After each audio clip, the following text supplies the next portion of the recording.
السلام عليكم ورحمة الله وبركاته. ازيكم حبايبي؟ عاملين ايه يا رب؟ يا جماعة انتوا تكونوا بخير وبصحة وسعادة وراحة بال. فيديو النهاردة مميز جدا. قبل ما اقول الفيديو بتاعي النهاردة، نصلي على الحبيب المصطفى، اللهم صل وسلم وبارك على سيدنا محمد وعلى آله وصحبه وسلم. وعايزه اقول لكم بقى، اللي ما اشتركش في قناتي اشتركوا وشجعوني ان شاء الله. اتمنى دعم وانتساب القناة علشان ان شاء الله نستمر معاكم باذن الله. حبايبي النهارده اول يوم للبطايات الصغننين الحلوين دول. طبعا زي ما قلت لكم ان البط الحمد لله اسعاره نزلت جدا، والاسعار دلوقتي هبطت بشكل لا تتخيلوه. ليه بقى يا بنتي يا بطه؟ لان حاليا الناس ما بتشتريش طيور، الناس ملخومه طبعا في رمضان بقى ودخلت العيد ولبس العيد والحاجات دي. فانا عايزاكي تنتهزي فرصه باذن الله رب العالمين. الناس اللي بتحب تربي او ان هو عمليه تجاريه بالنسبه لها تجيب دلوقتي.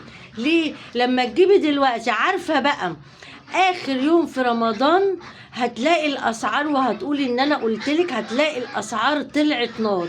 ليه يا بنتي يا بطه؟ لان خلاص الناس شطبت الحاجات اللي عندهم.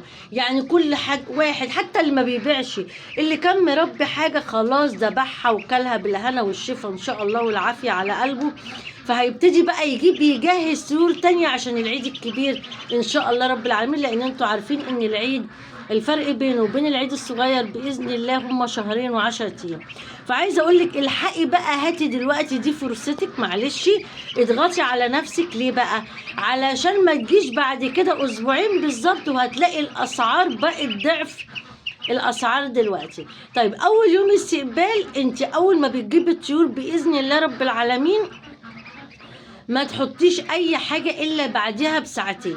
الطيور الجو دلوقتي النهاردة كان حر، اتنقلوا من مكان لمكان. طبعا لازم نستنى على الطير لما يهدى خالص خالص، وبعد كده نبتدي نأكل. طب هتقولي لي المدة دي هتأثر عليه؟ اقولك مش هتأثر عليه نهائي. يلا نصلي الاول على سيدنا محمد، اللهم صل وسلم وبارك على سيدنا محمد وعلى آله وصحبه وسلم.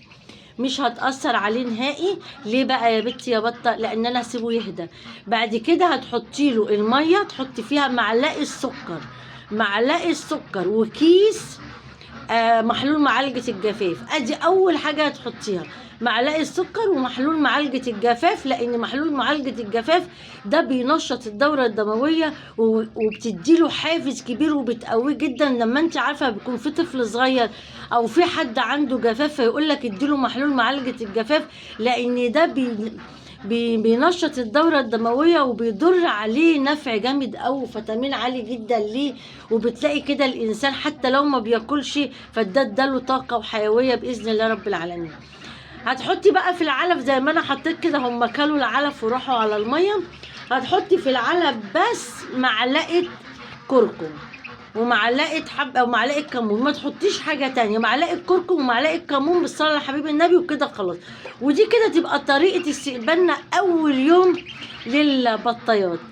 ادفي بقى المكان. هتقولي لي طب ما هو الجو حر، اقول لك برده نحط نشاره تحتيهم ونحاول برده نقفل شويه، لان الجو بالليل بيبقى ساقع شويه لكن بالنهار بيبقى حلو.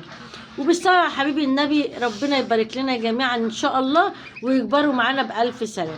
تاني يوم هنبشر هنعمل ايه، وتابعوني بقى في الفيديوهات الجاية بإذن الله رب العالمين. اسيبكم بقى دلوقتي ان شاء الله رب العالمين في رعاية الله وامنه، والسلام عليكم ورحمة الله وبركاته.